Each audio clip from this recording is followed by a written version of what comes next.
NCF 2005 की विशेषताओं को समझेंगे। राष्ट्रीय पाठ्यचर्या रूपरेखा 2005 की प्रमुख विशेषताएं निम्न है। पहला विशेषता, शिक्षा बिना बोझ के। रिपोर्ट की सूझ के आधार पर पाठ्यचर्या के बोझ को कम करना। मतलब हमारे जो किताब है, मतलब पाठ्यचर्या सिलेबस के अंतर्गत जो किताब आती है उसका बोझ बच्चे को महसूस ना हो। बच्चे के समझने की शक्ति को विकसित किया जाए, रटने की नहीं। रटने से किताब बोझ लगने लगती है और समझने से किताब आसान लगने लगती है।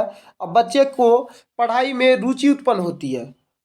दूसरा, पाठ्यचर्या सुधार से सुसंगत व्यवस्थागत परिवर्तन करना।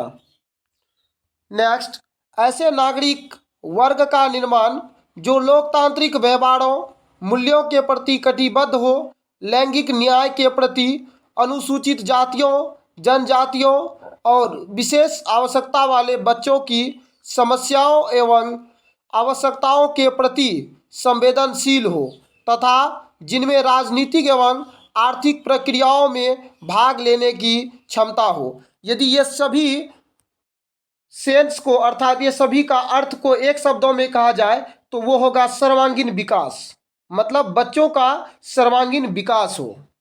नेक्स्ट, सामाजिक सांस्कृतिक यथार्थ पर विवेचनात्मक परिप्रेक्ष्य को विकसित करने वाली प्रक्रियाओं को पाठ्यचर्या में स्थान देने की आवश्यकता। नेक्स्ट, विद्यार्थियों की सहभागिता के क्षेत्र अवलोकन, अन्वेषण, विश्लेषणात्मक विमर्श आदि भी उतने ही महत्वपूर्ण हो जितनी कि ज्ञान की विषय वस्तु। नेक्स्ट, विद्यार्थियों के विकास एवं अधिगम के संबंध में सर्वांगीण दृष्टिकोण। नेक्स्ट, कक्षा में सभी विद्यार्थियों के लिए समावेशी वातावरण तैयार करना, ज्ञान निर्माण में विद्यार्थियों की सहभागिता और रचनात्मकता को बढ़ावा।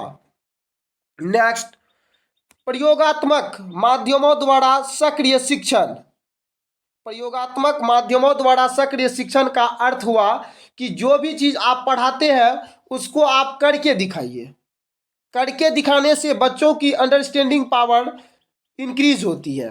नेक्स्ट, अध्यापक और अध्ययन संबंधी हमारी समझ का पुनः अभिमुखीकरण।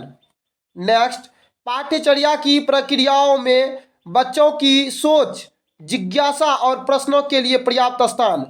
मतलब क्लास में बच्चों की सोच, बच्चा जो सोचते हैं, जो चीज़ आप पढ़ा रहे हैं सिलेबस के अंतर्गत, जो भी क्वेश्चन का आप सॉल्यूशन कर रहे हैं उसके बारे में बच्चे क्या सोच रखते हैं, बच्चे के अंदर में उसके प्रति क्या जिज्ञासा उत्पन्न हुआ और बच्चे क्या प्रश्न पूछते हैं, वो सभी चीज़ों का आंसर, वो सभी चीज़ों का स्थान होना चाहिए जिससे कि बच्चे दोबारा भी क्वेश्चन पूछ सके और बच्चों में पढ़ने की लालसा और ज़्यादा बढ़े, सीखने की जिज्ञासा उसमें उत्पन्न होते जाए।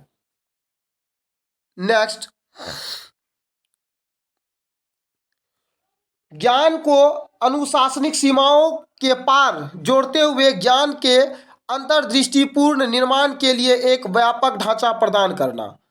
नेक्स्ट, स्थानीय ज्ञान एवं बच्चों के अनुभव पाठ्य पुस्तकों और अध्यापक प्रक्रियाओं के महत्वपूर्ण अंग है। स्थानीय ज्ञान जो है, मतलब हम बच्चे जो चीज़ पहले सीख लेते हैं, पढ़ाई आरंभ करने से पहले जो सीखते हैं वो बच्चों के लिए बहुत ज़रूरी होते हैं। बच्चों को उसी आधार पर सिखाना, मतलब उदाहरण वहीं से देना। बच्चे जो चीज़ को समझते हैं, समझने वाले चीज़ों पे यदि उदाहरण आप दे सकते हैं तो इससे ये होता है कि बच्चे आसानी से समझ पाता है।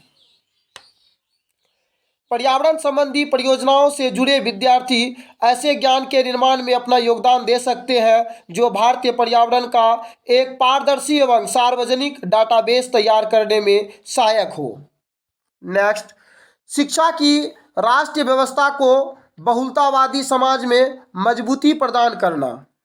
नेक्स्ट, संविधान में उल्लेखित मूल्यों जैसे सामाजिक न्याय, समता एवं धर्मनिरपेक्षता पर आधारित पाठ्यचर्या अभ्यास। मतलब बच्चों को इसके बारे में पूरी जानकारी हो।